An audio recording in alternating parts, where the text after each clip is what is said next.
श्री राम। शंखनाद में आपका स्वागत है। कल शुरू होने वाले संसद सत्र के लिए बीजेपी ने पूरी तैयारी कर ली है। बीजेपी ने रणनीति तैयार कर ली है कि हुड़दंग मचाने वाले विपक्ष को कैसे कंट्रोल किया जाएगा, कैसे उससे निपटा जाएगा। कि विपक्ष जो अभी सोच रहा है कि सिर्फ हंगामा करना ही मकसद है और हंगामा करके ही जनता की नजरों में आया जा सकता है और संसद पर एक तरह से कब्जा करने की कोशिश कर रहा है, उसको कैसे रोका जाए और कैसे संसद को सुचारू रूप से चलाया जाए कि बिल पर चर्चा हो सके, बात हो सके, बिल पास हो सके। इसके लिए विपक्ष को टैकल करने की, विपक्ष को नियंत्रित करने की रणनीति बीजेपी ने तैयार कर ली है। क्योंकि बीजेपी ये देख चुकी है पिछले संसद सत्र में जो अभी चुनाव के बाद हुआ था कि विपक्ष अब बिल्कुल भी सहयोग के मूड में नहीं है। वो बिल्कुल ये इस तरह से नहीं है कि बातचीत करके, चर्चा करके संसद को चलाना चाहता है। उसका मकसद सिर्फ विरोध करना रह गया है। पिछली बार जिस तरह से पीएम मोदी के भाषण में लगातार हंगामा होता रहा, जिस तरह से लोकसभा में इन्होंने वेल में आने के लिए राहुल गांधी ने सांसदों को बोला, इस चीज पर स्पीकर ने राहुल गांधी को डांट भी लगाई, लेकिन सांसदों को उकसाया गया कि वो विरोध प्रदर्शन करने के लिए वेल में आए और जिससे स्पीकर को भी खतरा हो सकता है। और इसलिए स्पीकर ने राहुल गांधी को नेता प्रतिपक्ष की उनकी जिम्मेदारी याद दिलाई। लेकिन ये लोग ये तक करने को तैयार है। इस राज्यसभा में पीएम मोदी के भाषण के दौरान मल्लिकार्जुन बार बार खड़े होकर दखल देते रहे, जिस पर स्पीकर जगदीप धनखड़ ने उनको बताया कि आप बाद में ये चीजें रख सकते हैं, लेकिन एक प्रोटोकॉल और एक नियम होता है। जब लीडर ऑफ अपोजिशन प्रधानमंत्री बोल रहे हैं तो उन्हें आप बार बार ऐसे इंटरप्ट नहीं कर सकते। लेकिन मल्लिकार्जुन खड़गे माने नहीं, इन्हें तो विरोध का बहाना चाहिए था और क्योंकि राज्यसभा में संख्या कम है तो वॉकआउट कर गए। वहां पर नारेबाजी नहीं की, लोकसभा में इन्होंने पूरे समय ये किया। और इसके अलावा भी बाहर निकलकर संविधान की कॉपी लहराना, विरोध प्रदर्शन करना और बार बार किसी मुद्दे को खींचते जाना। तो ये दिख गया है कि विपक्ष इसी मानसिकता के साथ इस बार भी आने वाला है कि हमें अपनी संख्या बल हंगामे के तरीके से दिखानी है। और बीजेपी ने पिछले सत्र के बाद एनडीए की बैठक हुई और उसमें इस बात की चर्चा की गई कि कैसे विपक्ष की इस रणनीति को तोड़ा जाए। क्योंकि विपक्ष इंडी गठबंधन, इन्होंने सोचा है कि अब हम थोड़ी संख्या ज्यादा हो गई है, कांग्रेस ने 99 संख्या ले आई है और इनकी कुल मिला के 233-234 संख्या है, तो हमें संख्या हमारी ज्यादा है, ये हम कैसे दिखाएंगे?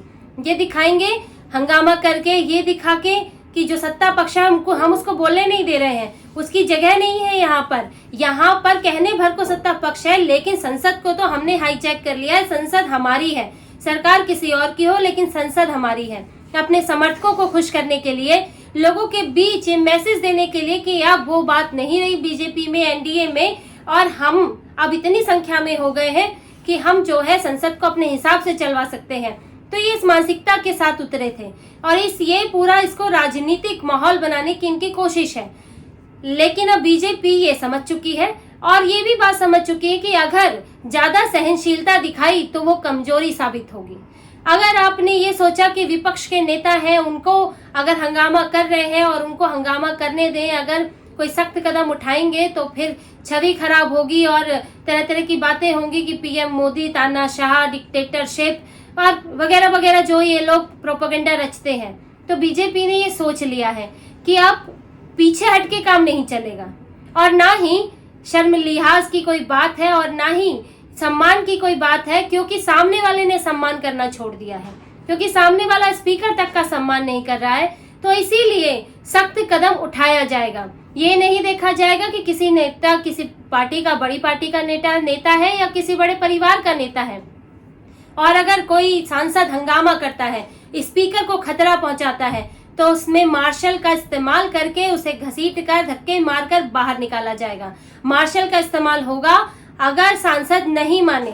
और स्पीकर अब और सख्त दिख रहे हैं। इसमें स्पीकर ने भी ये चीजें तय की हैं। बिजनेस एडवाइजरी कमेटी की बैठक हुई है। बिजनेस एडवाइजरी कमेटी जो ये तय करती है कि संसद ठीक से चले, जो कामकाज उसके लिए तय हुआ है, जो एडवाइजरी कमेटी एजेंडा तय करती है कि किस किस पर चर्चा होगी और कितना समय दिया जाएगा, ये एडवाइजरी कमेटी में एजेंडा सेट होता है। और साथ में ये भी तय होता है कि अगर एजेंडा तय हुआ है तो वो एजेंडा ठीक से, उस पर चर्चा हो, मुद्दे ठीक से उठें। अगर नहीं हो पा रहा है तो ऐसे में उसके लिए क्या कदम उठाए जा सकते हैं, अगर संसद बाधित हो रही है तो क्या किया जाएगा, ये भी तय होता है। और इस बिजनेस एडवाइजरी कमेटी के अध्यक्ष है ओम बिरला। ओम बिरला पिछली बार लोकसभा अध्यक्ष थे, इस बार भी लोकसभा अध्यक्ष है और इस बार ओम बिरला और ज्यादा सख्त और आक्रामक दिखने वाले हैं। पिछली बार भी उन्होंने हंगामा कर रहे सांसदों को, 90 सांसदों को निलंबित किया था, जिन्होंने कागज की पर्चियां उड़ाई स्पीकर के ऊपर, स्पीकर की कुर्सी के नजदीक तक पहुंच गए।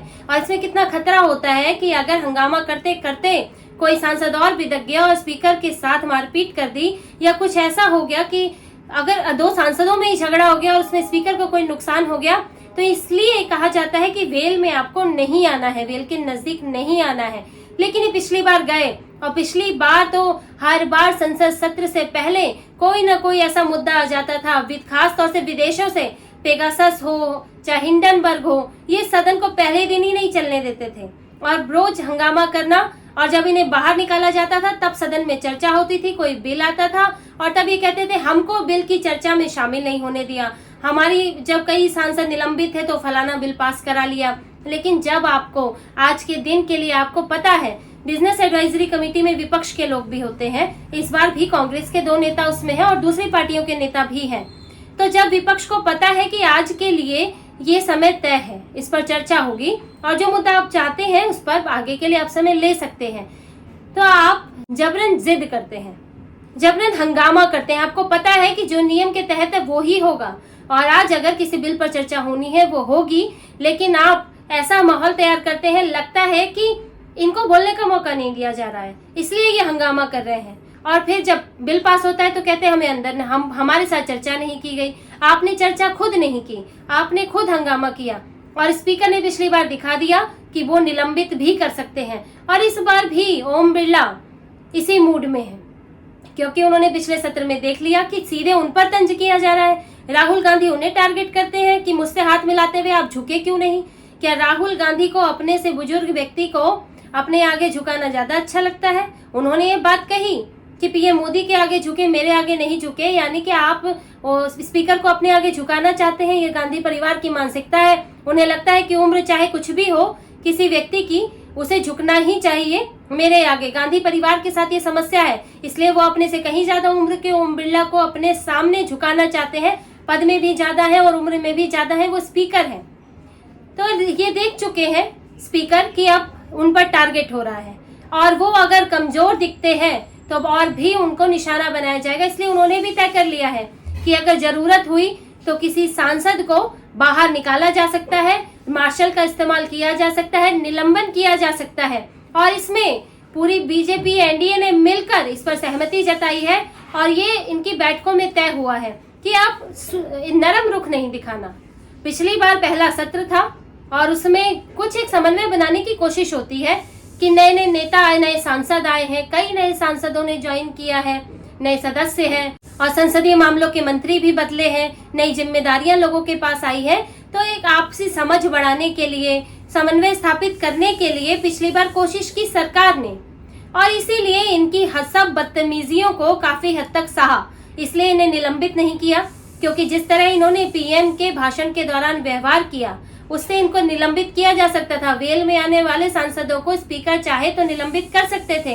संजय सिंह निलंबित हुए हैं और उनको 1 साल उन्हें संसद से बाहर रहना पड़ा। एथिक्स कमेटी की रिपोर्ट में भी आया था कि संजय सिंह ने नियमों का उल्लंघन किया है, लेकिन स्पीकर जगदीप धनखड़ ने उस वक्त कहा कि इन्हें पहले ही 1 साल बाहर ये रह चुके हैं संसद से, तो अब इन्हें अंदर आने दिया जाए, इसी को ही सजा मान ली जाए।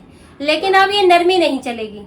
अब अगर इन्होंने बदतमीजी की और अगर संसद को बाधित किया तो इन्हें 2-2, 3-3 साल के लिए भी निलंबित किया जा सकता है और इस बार कोई नरमी नहीं दिखाई जाएगी और कोई सजा माफ नहीं की जाएगी, क्योंकि जरा भी नरमी बीजेपी ये समझ चुकी है और बीजेपी के नेताओं ने इस बैठक में बोला भी और ये चर्चा हो चुकी है कि अब नरमी दिखाने से काम नहीं चलेगा, क्योंकि नरमी को कमजोरी समझा जाएगा और इसीलिए चाहे निलंबन करना पड़े, चाहे मार्शल लाने पड़े, वो की होगा। और अगर ये हंगामा करते हैं तो इनको सबक दिया जाएगा, क्योंकि विपक्ष बदलने वाला नहीं है।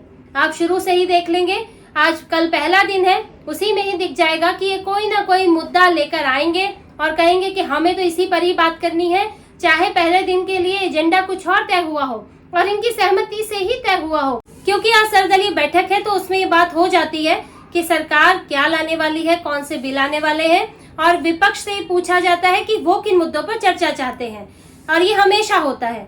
लेकिन ये हर बार संसद की शुरुआत में, सत्र की शुरुआत में कोई नया मुद्दा उठा लाते हैं और पूरे टाइम सिर्फ उसी पर हंगामा करते हैं। और इस बार तो इनका जैसे दिखा था कि अपनी संख्या तो को दिखाना चाहते हैं और विरोध के जरिए दिखाना चाहते हैं, तो ये तो तय है कि ये लोग हंगामा करेंगे, कोई ना कोई मुद्दा लाकर हंगामा करके सत्ता पक्ष को बोलने से रोकेंगे, बिलों पर चर्चा होने से रोकेंगे।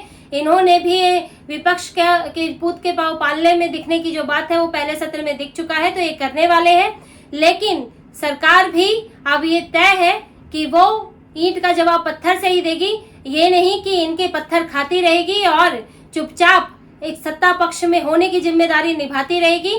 सत्ता पक्ष का काम ये भी है कि सदन को अच्छी तरह से चलाए, चाहे उसके लिए आपको प्यार दिखाना हो, चाहे सख्ती दिखानी हो, चाहे सजा देनी पड़े, जो सत्ता पक्ष है अब वो इससे पीछे नहीं हटेगा।